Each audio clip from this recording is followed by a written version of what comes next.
Hello students, আশা করি তোমরা ভালো আছো। আজকে আমরা অ্যালকাইল হ্যালাইডের বোর্ড কোশ্চেন সলিউশন করব। অ্যালকাইল হ্যালাইডের বোর্ড কোশ্চেন অ্যালকাইল হ্যালাইড সম্পর্কে এর আগে আমরা প্রস্তুতি এবং অ্যালকাইল হ্যালাইডের শনাক্তকরণ শেষ করেছি। এখন এর উপর বোর্ড কোশ্চেন আমরা একটু সলভ করব। এখানে কোশ্চেন কিছু লেখা আছে। এখানে বলা হচ্ছে যে CH3CO CHOH CH3CH COOH CH3CHOH এর মধ্যে কোনটি আয়োডোফ্রম বিক্রিয়া দেয় না? তাহলে আয়োডোফ্রম বিক্রিয়া কোনটি দেবে আর কোনটি দেবে না সেটা কীভাবে আমরা নির্ণয় করব? আয়োডোফ্রম বিক্রিয়াটা কাকে বলে সেইটা আগে জানা দরকার। যে যৌগে মিথাইল কিটো মূলক থাকবে, যে কার্বনিল যৌগে, আবার যে সকল অ্যালকোহল বিক্রিয়াকালে জারিত হয়ে মিথাইল কিটো মূলক তৈরি করবে, এরপরে এই মিথাইল কিটো গ্রুপের সাথে দ্বিতীয় শর্ত হাইড্রোজেন অথবা মিথাইল মূলক অথবা ফিনাইল মূলক যুক্ত থাকবে, তারা হ্যালোফ্রম বা আয়োডোফ্রম বিক্রিয়া দিবে। তাহলে এখানে দেওয়া আছে যে CH3COCl এইটা আয়োডোফ্রম বিক্রিয়া দিবে কিনা। এইটা কুমিল্লা বিশ্ববিদ্যালয়ে 2018 এবং 19 সালে ভর্তি পরীক্ষায় এসেছিল। তো এখানে কুমিল্লা তো না, কুষ্টিয়া বিশ্ববিদ্যালয় 18 আর 19-এ এই কোশ্চেনটা এসেছিল দুইবার ভর্তি পরীক্ষায়। এখন দেখা যায় যে এখানে মিথাইল কিটো গ্রুপ আছে প্রথম শর্ত মানে, কিন্তু দ্বিতীয় শর্ত মিথাইল কিটো গ্রুপের সাথে হাইড্রোজেন মিথাইল অথবা ফিনাইল মূলক থাকবে, তা নাই। কাজেই এইটা হ্যালোফ্রম, এই যৌগটা হ্যালোফ্রম বিক্রিয়া দিবে না। পরের যৌগটা CH3 2 ডিগ্রি একটা অ্যালকোহল CHOH এবং CH3, এই যৌগটা যদি জারিত হলে এখানে কিটোমূলক তৈরি হয়ে যাবে। কিটোমূলক জারিত হওয়ার পরে তৈরি হবে CH3CO CH3। তাহলে এইখানে মিথাইল কিটোমূলক আছে এবং এই মূলক মিথাইল বা অ্যালকাইল মূলকের সাথে যুক্ত, এইটা হ্যালোফ্রম বিক্রিয়া দিবে। তারপরে দেওয়া আছে CH3CO CH3, এটা মিথাইল কিটোমূলক আছে এবং অ্যালকাইলের সাথে যুক্ত, এটা হ্যালোফ্রম বিক্রিয়া দিবে। আবার CH2OH এটা আবার জারিত হয়ে অ্যালকোহল তৈরি করবে, অ্যালকোহল না, এটা অ্যালডিহাইড তৈরি করবে জারিত হলে। তাহলে এইটাকে আমরা এইভাবে মিথাইল কিটো আর তার সাথে একটা হাইড্রোজেন এরকম লিখতে পারি। অর্থাৎ এই যৌগটাও হ্যালোফ্রম বিক্রিয়া এই যৌগটাও দিবে, শুধুমাত্র অ্যাসিটাইল ক্লোরাইড অর্থাৎ এই যৌগটা হ্যালোফ্রম বিক্রিয়া দিবে না। এবার আমরা 2 নম্বর কোশ্চেনটা একটু সলিউশন করার চেষ্টা করি। 2 নম্বর হলো ক্লোরালের সংকেত লিখো। ক্লোরাল হলো ট্রাইক্লোরো অ্যাসিটালডিহাইড। আমরা জানি অ্যাসিটালডিহাইড CH3CHO, এটা অ্যাসিটালডিহাইড অথবা এর নাম হলো ইথানেল।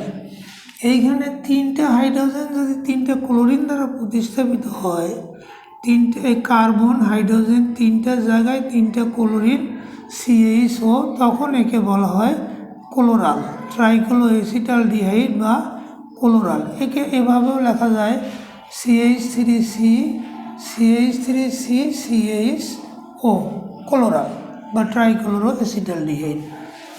1 নম্বর হয়ে গেল। 2 নম্বর হলো। এখন 3 নম্বরটা আমরা একটু লক্ষ্য করি। 3 নম্বরটা 2 নম্বর কোশ্চেনটা এসেছিল রাজশাহী বোর্ড 2017-তে, ক্লোরালের সংকেত। 3 নম্বরটা হলো যে এই যে যৌগগুলো দেওয়া আছে, এই যৌগগুলোর মধ্যে কোনটি হ্যালোফ্রম বিক্রিয়া দেয় না, তাহলে প্রথমত একই রকম, এটা প্রথমত CH3CHOH 2 ডিগ্রি অ্যালকোহল CH3, এইটা জারিত হয়ে এটা কিন্তু কিটো মূলকে পরিণত হবে, সেই জন্য এটা হ্যালোফ্রম বিক্রিয়া দেবে। তারপরে দেওয়া আছে CH3CO NH2। এইটা এখানে মিথাইল কীটমূলক আছে বটে, কিন্তু এইখানে মিথাইল কীটমূলকের সাথে আছে এমিনোমূলক যুক্ত থাকলে সেটা হ্যালোফর্ম বিক্রিয়া দিবে না। এখানে হাইড্রোজেন, মিথাইল অথবা ফিনাইলমূলক থাকতে হবে। তারপরে আমরা দেখি যে CH3CHO এই অ্যালডিহাইডটা এটা কার্বনিলমূলক অর্থাৎ মিথাইল কীটমূলক এখানে রয়ে গেছে। এর আগেই আমরা দেখলাম এইরকম, কাজে এইটা হ্যালোফর্ম বিক্রিয়া দেবে। আর কি আছে? আর আছে হলো CH3COCH3, এটাও হ্যালোফর্ম বিক্রিয়া দিবে। তাহলে শুধুমাত্র হ্যালোফর্ম বিক্রিয়া দিবে না, এই যে অ্যাসিটামাইড এই যৌগটা হ্যালোফর্ম বিক্রিয়া দিবে না। আচ্ছা, 3 নম্বর গেল। এখন 4 নম্বরে আমরা দেখি 4 নম্বরে কি দেওয়া আছে। 3 নম্বরটা আবার আসছিল বরিশাল বোর্ড 2021। বরিশাল বোর্ড 2021-এ 3 নম্বর কোশ্চেনটা এসেছিল। আচ্ছা, এরপরে 4 নম্বরটা আমরা দেখি। 4 নম্বরটা এসেছিল ঢাকা বোর্ড 2021-এ। 4 নম্বরটা বলছে যে এই যৌগগুলোর মধ্যে কোনটা সোডিয়াম হাইড্রোক্সাইড আয়োডিনের সাথে আয়োডোফর্ম বিক্রিয়া দেয়। তাহলে আমাদের আছে C2H5OH। এই যৌগটা আসলে ইথানল। CH3CH2OH এই যৌগটাকে যদি জারিত করি আমরা, তাহলে অ্যালডিহাইড পাবো CHO। তাহলে এইটা হ্যালোফর্ম বিক্রিয়া দেয়, যেহেতু মিথাইল কীটমূলক আছে।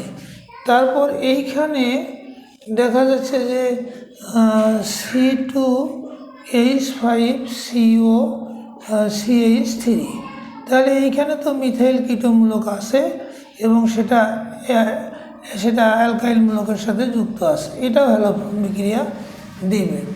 তারপর আর একটা যৌগ দেওয়া আছে যে C2H5CHO। C2H5CHO এই যৌগটা কি লেখা যায়? CH3CHO।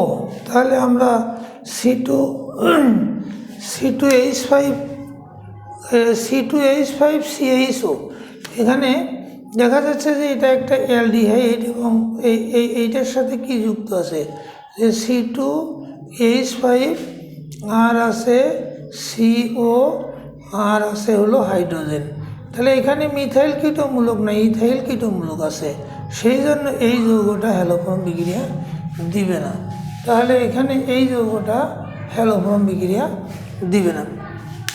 আচ্ছা, এরপরে বলা হচ্ছে যে কার্বিল এমিন পরীক্ষাটা, এরপরে 5 নম্বরে বলা হচ্ছে যে কার্বিল এমিন পরীক্ষা দ্বারা কোন কোন যৌগ শনাক্ত করা যায়। তাহলে আমরা দেখি কার্বিল এমিন পরীক্ষাটা কি। কার্বিল এমিন পরীক্ষা হলো অ্যানিলিন, তারপরে ক্লোরোফর্ম, তারপরে অ্যালকোহলীয় ALC অ্যালকোহলীয় পটাশিয়াম হাইড্রোক্সাইড ঘন 60 ডিগ্রি সেলসিয়াস তাপমাত্রা উৎপন্ন হবে ফিনাইল আইসোসায়ানাইড বিশ্রী গন্ধযুক্ত, আর তৈরি হবে পটাশিয়াম ক্লোরাইড, আর তৈরি হয়ে যাবে পানি। তাহলে এইখানে দেখা যাচ্ছে যে এটা অ্যানিলিন, NH2 অ্যানিলিন। তাহলে আমরা অ্যানিলিন এবং ক্লোরোফর্ম শনাক্তকরণে আমরা কার্বিল এমিন পরীক্ষা ব্যবহার করতে পারি। এটা ঢাকা বোর্ড 2021 সালে আসছিল। 4 নম্বর আগে আলাপ করলাম। 5 নম্বর ঢাকা বোর্ড 2021 সালে এই কার্বিল এমিন পরীক্ষাটা আসছিল। যে কার্বিল এমিন পরীক্ষাটা তাহলে এমিন 1 ডিগ্রি এমিন, অ্যানিলিন এবং ক্লোরোফর্ম এই দুটোকে পরীক্ষা করা যেতে পারে। আমরা এখন আমরা একটা সিকিউ আলোচনা করব। সিকিউটাতে বলা হয়েছে যে একটা যৌগ তাকে যদি প্যালাডিয়াম বেরিয়াম সালফেটের সাথে হাইড্রোজেনে যুক্ত হয়, তাহলে এটা বি যৌগ উৎপন্ন করে। তারপর বলা হয়েছে যে বিকে যদি ওজনীকরণ করা যায়, ওজোনাইজেশন, তাহলে জিঙ্কের উপস্থিতিতে তাহলে C+D আর তৈরি হয়ে যাচ্ছে জিঙ্ক অক্সাইড। এই তো তো এখন ঘ নম্বরে বলা হচ্ছে যে আরেকটা কথা বলা আছে, এ যৌগ হলো 3 কার্বনের বিশিষ্ট অ্যালকাইন। এ যৌগটা 3 কার্বন বিশিষ্ট, এ যৌগ 3 কার্বন বিশিষ্ট অ্যালকাইন, 3 কার্বন বিশিষ্ট অ্যালকাইন। তাহলে বলা হচ্ছে এ ও বি যৌগের, গতে বলা হচ্ছে এ ও বি যৌগের পার্থক্য সূচক পরীক্ষা বর্ণনা করো।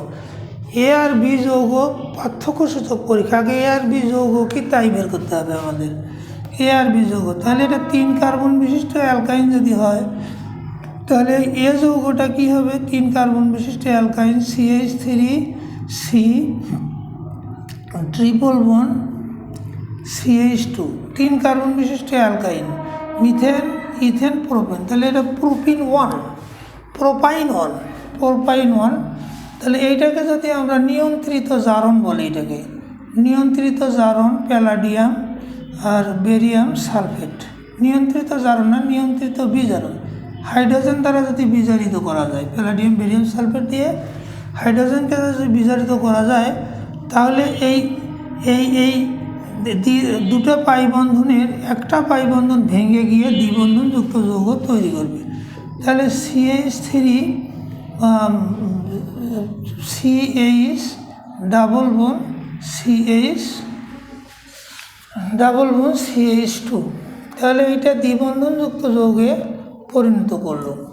তো এখন এটা আর বিজারিত হবে না, হাইড্রোজেন আর যুক্ত হবে না, কারণ প্যালাডিয়াম বেরিয়াম সালফেট এটা হলো প্রভাবক, এটা হলো প্রভাবক বিষ বলে, এটা এই অ্যালকিন পর্যায়েই রাখবে যৌগটাকে। তাহলে এ যৌগটা হলো একটা অ্যালকাইন আর বি যৌগটা হলো একটা অ্যালকিন। এখন বলছে যে যে এ ও বি যৌগের পার্থক্য সূচক পরীক্ষার সমীকরণ সহ বর্ণনা করো। তাহলে এ ও বি যৌগের পার্থক্য সূচক পরীক্ষা আমরা জানি, অ্যালকাইন হলো অ্যালকাইন ওই কপার অ্যাসিটিলাইডের সাথে বিক্রিয়া করে, অর্থাৎ অ্যালকাইন ডাইঅ্যামিন কপার ক্লোরাইডের সাথে বিক্রিয়া করে কিউপ্রাস কপার অ্যাসিটিলাইডের লাল অধক্ষেপ করে, এবং অ্যামোনিয়াযুক্ত সিলভার নাইট্রেটের সাথে বিক্রিয়া করে সিলভার অ্যাসিটিলাইডের সাদা অধক্ষেপ ফেলে। এই বিক্রিয়া দ্বারা আমরা কিন্তু এই এ আর বির মধ্যে শনাক্তকরণ পরীক্ষা করতে পারি। কিন্তু এইখানে এইটা হলো প্রোপাইন। ইথিনের ক্ষেত্রে বিক্রিয়াটা ইথিন অম্লীয় হয়, কিন্তু প্রোপাইন অম্লীয় নয়। সেই জন্য আমরা এইটাকে মোটামুটিভাবে শনাক্তকরণ বিক্রিয়া, এটাকে আমরা শনাক্ত করতে পারি। তবে যদি আমরা দেই, এখানে যদি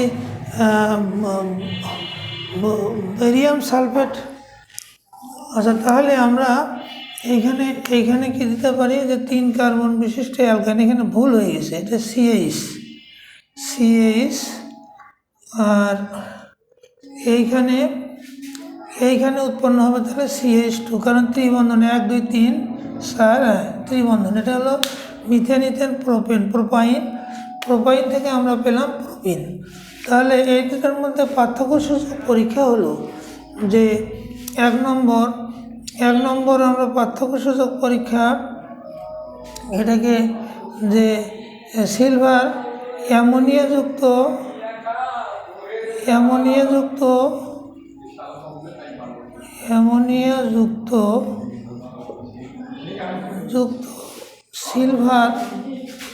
সিলভার নাইট্রেটের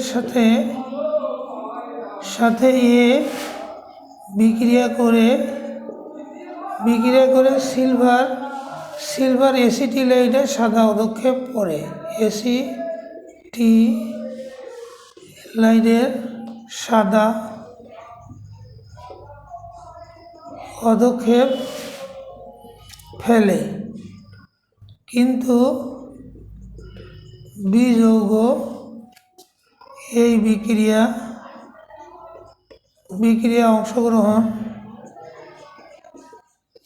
অংশগ্রহণ করে না।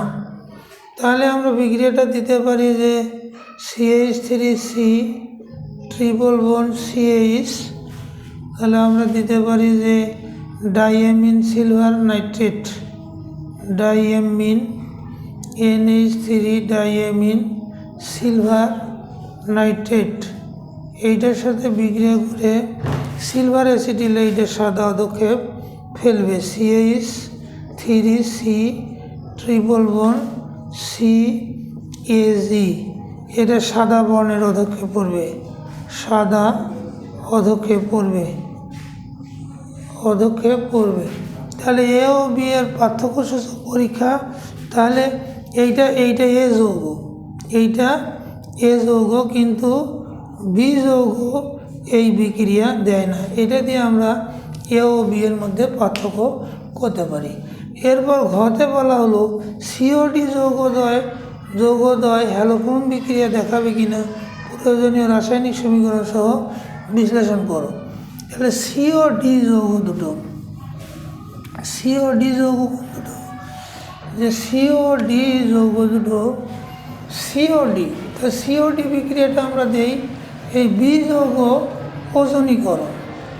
ওজনীকরণ করি আমরা, ওজনীকরণ করে জিঙ্কের উপস্থিতিতে আমরা যদি এখানে ওজনীকরণ করি তাহলে উৎপন্ন হবে CH3C, তারপরে ও তারপরে C,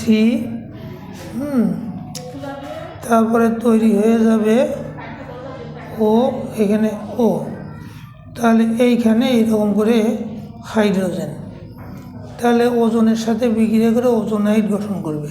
এখন একে যদি আমরা জিঙ্কের উপস্থিতিতে আদর বিশ্লেষণ করি, জিঙ্কের উপস্থিতিতে আদর বিশ্লেষণ করা যায়, তাহলে কি হবে, তাহলে এটা এইভাবে ভেঙে যাবে। এইভাবে যদি ভেঙে যায় তাহলে আমরা পাবো কি না, এটা তাহলে কি হবে যে এইভাবে এটা দ্বিবন্ধনযুক্ত যৌগ, তো তাহলে এইভাবে হবে, এটা এইভাবে ভেঙে যায়, এই যে এইরকম হবে, এইরকম হবে, হয়ে উৎপন্ন হবে কি, এইখানে উৎপন্ন হবে CH3 CO CH3, তাহলে এইখানে একটা H রয়ে গেছে না, এখানে একটা H আছে, এইখানে একটা H আছে, আর এইটার সাথে আছে দুটো H, এইটার সাথে আছে দুটো H, তাহলে এখানে হয়ে যাচ্ছে CH3 CHO যোগ এইখানে হবে H CHO, তার মানে এইটা হলো C যৌগ আর এটা হলো D যৌগ। তাহলে আমরা এইখানে বলতেছে COD যৌগদ্বয় হ্যালোফর্ম বিক্রিয়া দেখাবে কিনা প্রয়োজনীয় রাসায়নিক সমীকরণ সহ বিশ্লেষণ করো। তাহলে এইটা হ্যালোফর্ম বিক্রিয়া দিবে কিনা, C যৌগটা হ্যালোফর্ম বিক্রিয়া দিবে, C যৌগটি হ্যালোফর্ম বিক্রিয়া দিবে। তাহলে C যৌগ CH3 C যৌগ হ্যালোফর্ম বিক্রিয়া